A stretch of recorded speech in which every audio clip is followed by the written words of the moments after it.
is going to have plenty of food to feed on in these coming years and some very tough decisions for the government and indeed for all Americans. All right, Garrick, thanks very much. And we want to go right now to Alessio Vinci, who is near the site looking over the wreckage right now. Alessio, tell us what you see. Well, Colleen, it's been more than 36 hours since the Twin Towers of the World Trade Center collapsed after being hit by those two hijacked planes. And as you can see behind me, on top of off the top of the rubble there, still a thick cloud of smoke, white smoke billowing high in the sky. Hundreds of rescue workers there, police officers, paramedics have been working very hard at that site, trying to remove bit by bit and trying to see if there is anybody still in there who is alive. The area south of 14th Street has been completely sealed off by the police. A portion of this area is now without electricity, and that is why some of the people have been evacuated. Some others have chosen to leave on their own. According to Rudolph Giuliani, the mayor of New York, earlier today, saying that 82 victims have been found in the rubble. Only 18 of them have so far been identified. Another source during the press conference telling us that 37 body parts have been found. Mr. Rudolph Giuliani, the mayor of New York, also saying that 6,000 body bags have been asked by the, he asked 6,000 body bags to the Federal Emergency Management Agency. Back to you, Colleen. All right, Alessio Vinci, thanks very much. Jim? 4 aircraft, 4 flights, all set off Tuesday morning, heading from the East Coast to the West. Miles O'Brien traces the paths of the 4 flights, which now share a tragic place in American history. Nothing seemed amiss when American Airlines Flight 11 left the runway in Boston Tuesday morning. The 767-200 was about half full, toting 81 passengers, a cockpit crew of 2, and 9 flight attendants to the opposite coast. The captain likely planned for a 5-hour flight, so there was roughly 8,500 gallons of jet fuel in its 3 tanks. FAA radars tracked the airliner as it followed the flight plan. But then, about 20 minutes into the flight, somewhere over upstate New York, it turned sharply to the south. Flight 11 was hijacked, apparently by knife-wielding men. Airline pilots are trained to handle such situations by keeping calm, complying with requests, and, if possible, dialing in an emergency 4-digit code on a device called a transponder. It transmits crucial flight data to air traffic controllers. The action takes seconds, but it appears no such code was entered. But in the cabin, a frantic flight attendant managed to use a phone to call American Airlines Command Center in Dallas. She reported the trouble, and according to the Christian Science Monitor, a pilot apparently keyed the microphone, transmitting a cockpit conversation. The hijackers could be heard saying, "We have more planes, we have more planes." Radio transmissions like this would have been recorded on the ground by the FAA.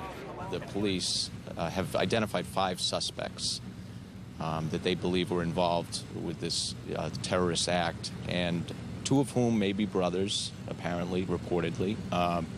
2 others may have flown in from Portland and originated in Canada. About 5 minutes before Flight 11 started heading south, another 767, United Flight 175, left Boston, also for Los Angeles, 65 souls aboard. 15 minutes after becoming airborne, it veered off course. One passenger made 2 calls to his father. In one exchange, he said a flight attendant was stabbed. In the second call, he told his dad the plane was going down. They knew not to carry guns on the airplane. If they fired off a bullet, they could have had explosive decompression on the aircraft. They knew what they were doing, and they knew what their mission was, obviously. We know what happened next. The 767 struck and ultimately leveled the World Trade Center's Twin Towers.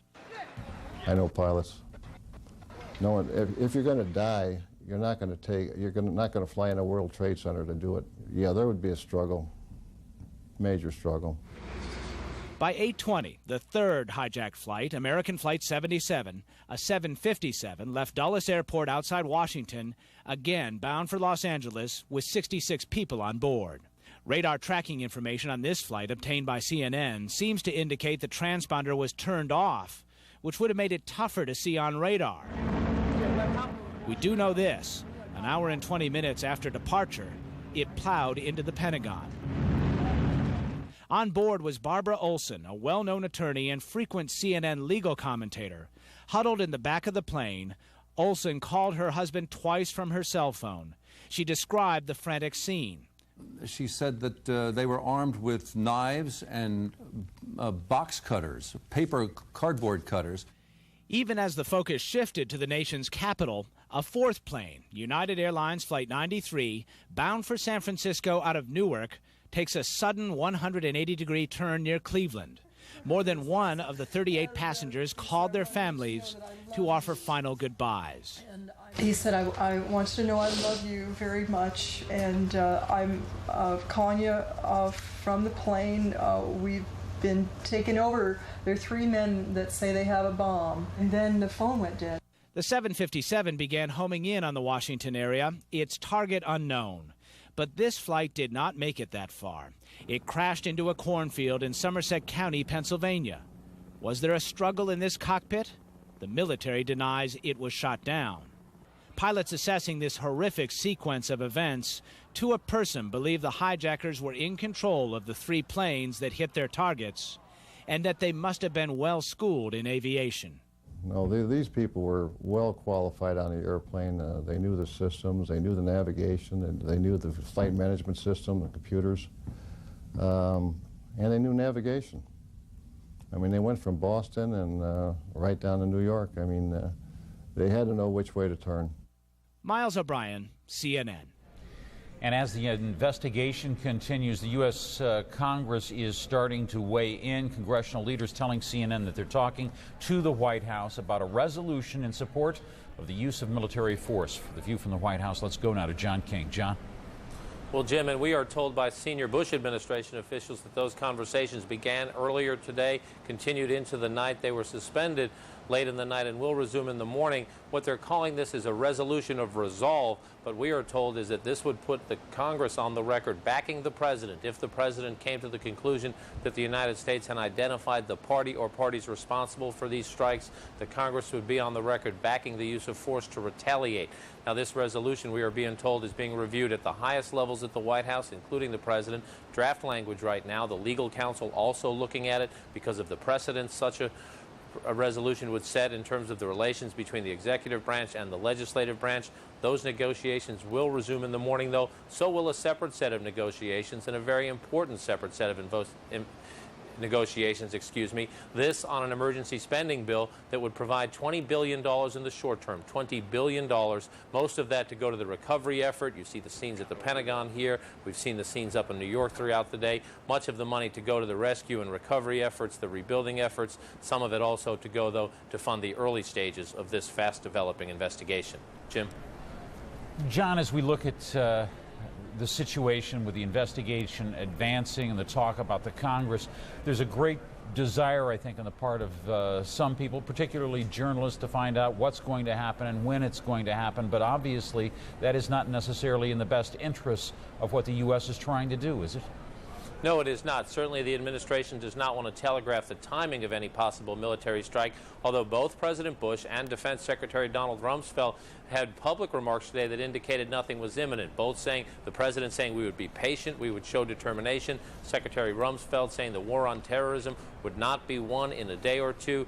U.S. officials also, even as they seek quick approval from the Congress for a resolution backing the use of force, President Bush spoke to more than half a dozen other international leaders today.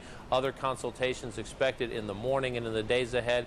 The administration saying quite clearly what it wants to do here is build a broad international coalition, including the Russians and the Chinese, in addition to the traditional U.S. allies, to try to come up with a broad international consensus, not only to retaliate against the parties responsible for these attacks, if that can be determined, but also the administration hoping, if there is to be some good to come out of this great catastrophe, to build a new international consensus to crack down not only on terrorists, but on any countries that provide safe harbor to them or that provide financial support to them.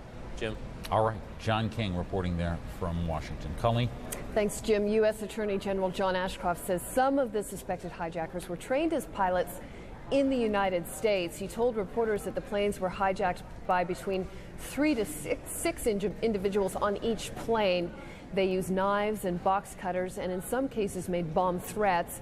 Ashcroft said the attackers also may have wanted to attack the White House and Air Force One. 4,000 special agents and 3,000 support workers are assigned to this investigation.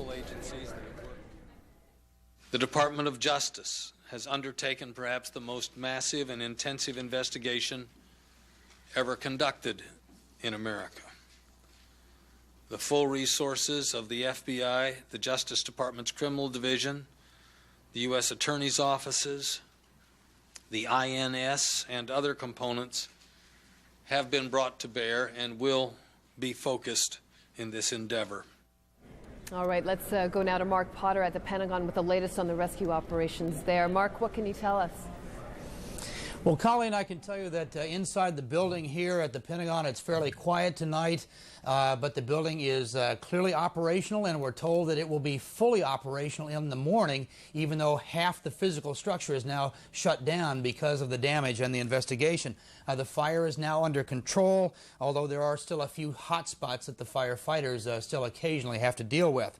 In the spot where the plane hit, which we're looking at live this morning from the Pentagon, workers are still on the scene, shoring up the structures, sifting through the rubble, trying to find victims, looking for evidence for the criminal case, looking for the black boxes, the voice and data recorders from the plane.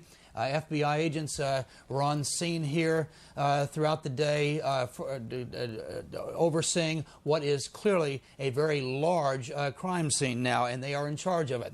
Officials say they no longer expect to find survivors in the rubble, and their estimate of how many people may have been killed here is now in the 200 range, and that includes the 64 who are believed to have died on the plane. Now, late this afternoon, President Bush visited the Pentagon. He arrived here under very tight security. We can see the cars coming in here. He spent some time mingling with the soldiers and the armed service personnel, with the workers, the firefighters, and surveying the damage. He said that he was overwhelmed by the devastation. Our nation mourns, but our government will go on. Our country will function. We're on high alert for any possible activity.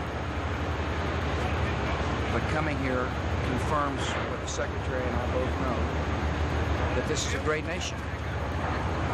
The people here working hard prove it. People out here working their hearts out to answer families' questions, to remove the rubble and debris from this awful scene. Now, during the President's visit, some of the firefighters and the workers on scene unfurled a large American flag down the wall that is right near the area. You can see it here right near the area where the plane hit. The President said that earlier in the day he suggested that any retaliatory response, certainly a matter that would involve the people inside this building at the Pentagon, may not occur soon. He said the battle against terrorism, in his words, will take time and resolve. And that flag is still on the building tonight. This is a live picture.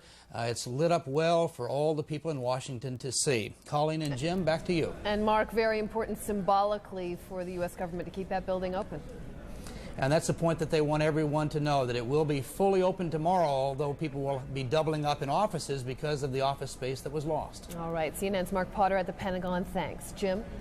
Well, Colleen, the families of several missing Pentagon employees standing their own vigil as they hope for the safe return of their loved ones. Sheila Cast reports on their ordeal. Tracy Rowenhorst stands vigil as close as she can to the spot where the jet slammed into the Pentagon. She looks for any movement, any relevant detail. On Tuesday, her husband Edward, an accountant for the Army, was working near that spot. I feel I need to be here with him. If he's alive, then he'll definitely need me when he comes out. It is a frustrating but not lonely vigil. Eddie's parents and the best friends and neighbors who knew him even before he married Tracy 10 years and 2 kids ago keep each other's hopes up with wisecracks and jokes. That's what Eddie would do if he were with them, they say. I'm trying to be incredibly focused. If I don't, then I would be hysterical. And